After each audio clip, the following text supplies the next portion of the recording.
बिस्मिल्लाहिर्रहमानिर्रहीम। अस्सलाम वालेकुम दोस्तों, की हाल चाल है? ठीक हो? तो वैसे ठीक है। मैं मोहम्मद काशिफ, तुम देख रहे हो यूट्यूब चैनल काशिफ वीर। दोस्तों आज की वीडियो शुरू करते हैं। वीडियो कुछ इस तरह है कि अज मैं लैके आया 25 बूटे ना शरीं दे। ये अज मैं इतने खाले तो लाने लगा वा। पौधे लाने वास्ते बहोले की तो जरूरत आ, क्योंकि जिद नाल टोया कड्ढना वा। टोया कढ़ के फिर लाना, वो उत्थे डेरे ते पिया वा। जाके वो लैके आना, वो मोटरसाइकिल खलोती आ, तो मोटरसाइकिल जी डेरे ते खड़ी करके आना वा। तो वीडियो शुरू करने तो पहले साढ़े चैनल काशिफ वीर ने सबसक्राइब जरूर कर लवो। वो सामने मोटरसाइकिल खलोती है रस्ते ते, वो तो मैं इतने खड़ी करके तो शरीं वाला कार्टून जो वा वो चुक के लै गया सीगा, वो उत्थे रख के आया मैं। तो हुण चला बहोला लैन, नाल मोटरसाइकिल उत्थे डेरे ते खड़ी करिया वा। गधाला ले आंदा वा, हमजा साहब ने गधाला चक्या वा। ते शाम भी पै गई आ, सूरज गरूब होन दिया बिल्कुल। तो टाइम तो बहुत थोड़ा वा, तो काम काफ़ी ज़्यादा वा।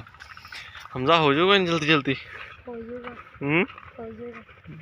तू चुक चुक के लिया, तो मैं इतने टोए कटदा तो मैं लोई होना, ठीक है? हाँ।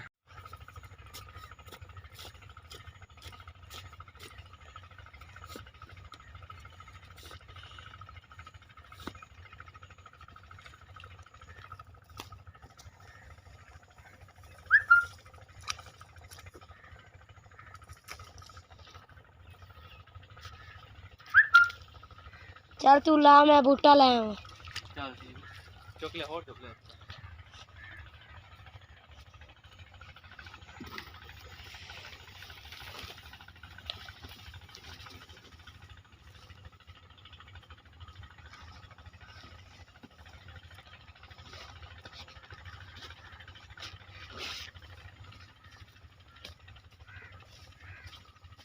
छेती ले यार, टाइम थोड़ा वा।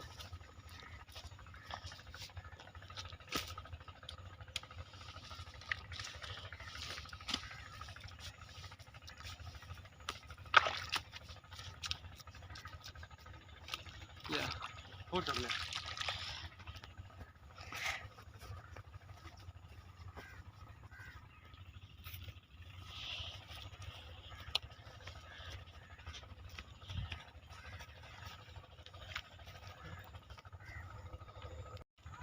ਅਸੀਂ ਹੁਣ ਮਰੱਬੇ ਖੜੇ ਆ। ਸਾਡਾ ਹੁਣ ਬਾਜਰਾ ਸਾਰਾ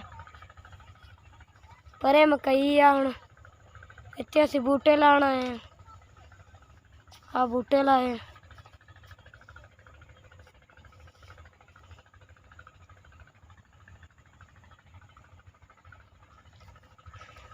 ਹਾਂ ਬਾਜਰਾ ਸਾਡਾ ਪੱਕਿਆ ਪਿਆ। ਉਹ ਅੱਗੇ ਬਾਗ ਆ।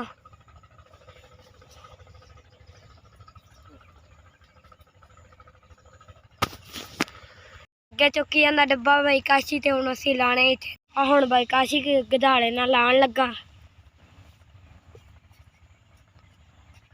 ਸਾਰੇ ਲਾਣੇ ਬਾਈ ਕਾਸ਼ੀ? सारे लाने, टाइम थोड़ा बच गया, पौधे काफी पे हैं। मगरब दी जान तक लग जाएंगे। अच्छा इंशाल्लाह। तेनू फखर है? लग ही जाएंगे।